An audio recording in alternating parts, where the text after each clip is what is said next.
Sesaat lagi Anda akan menyaksikan Kurma Kuliah Ramadan yang didukung oleh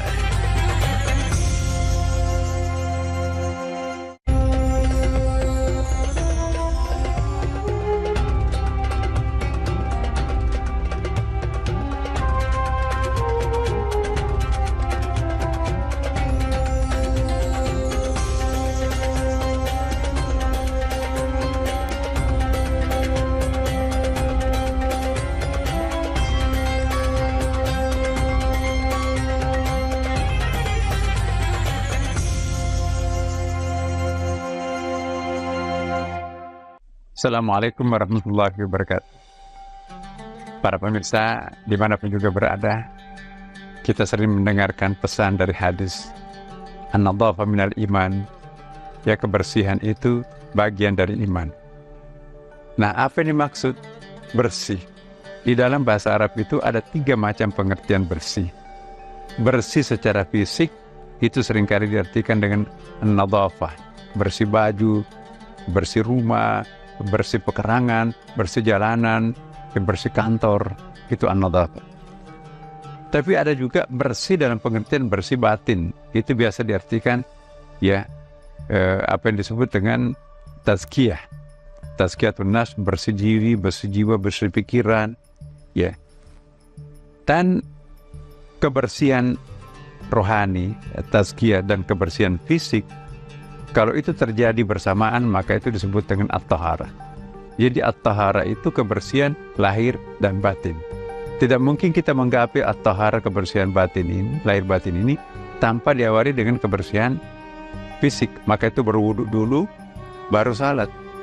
Berwudu itu membersihkan lahirnya kita, kemudian salat itu membersihkan batin kita. Wudu itu membersihkan anggota badan kita, maka itu disebut dengan an-nadhafah juga bisa. Dan salat itu membersihkan batin kita, maka itu bisa disebut juga dengan tazkiyah. Nah, keseluruhannya itu sebut nanti adalah tahara. Jadi tahara itu adalah kebersihan lahir batin. Sebagai seorang muslim, kita diminta bukan hanya untuk nadhafah atau bukan hanya tazkiyah, tapi dua-duanya. Kalau kita mampu menciptakan kebersihan lahir batin, maka itulah yang disebut dengan kita itu tahara. Dan at-tahara ini, kebersihan lahir batin, tuntutan kita sekarang ini. Jangan hanya bersih secara fisik, tapi hatinya kotor. Atau jangan hanya hatinya bersih, tapi rumahnya kotor. Nggak bisa. Seorang muslim dituntut untuk bersih dua-duanya. Maka itu disebutkan tadi, an-nadhafah minal iman. Separuh dari keimanan itu, kalau kita mampu membersihkan baju kita, pakaian kita, bagaimana bisa diterima sholatnya kalau pakaiannya bernajis, kotor? Bagaimana kita bisa diterima sholatnya kalau tempat sholatnya itu kotor, bernajis? Maka itu yang harus bersih apa? Tempat, pakaian, ya tentunya badan kita pun juga harus bersih. Ditambah lagi pikiran kita harus bersih, jiwa kita harus bersih. Nah, kalau ini semuanya bersih, enak melejit naik ke langit. Nah, tidak mungkin ada ibadah lanjutan kalau kita tidak bersih. Maka itu bersih, dan bersih harus menjadi kebiasaan kita, karakter kita.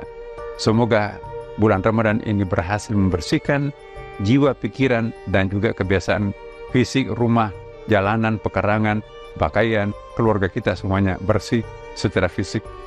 Demikian, wassalamualaikum warahmatullahi wabarakatuh.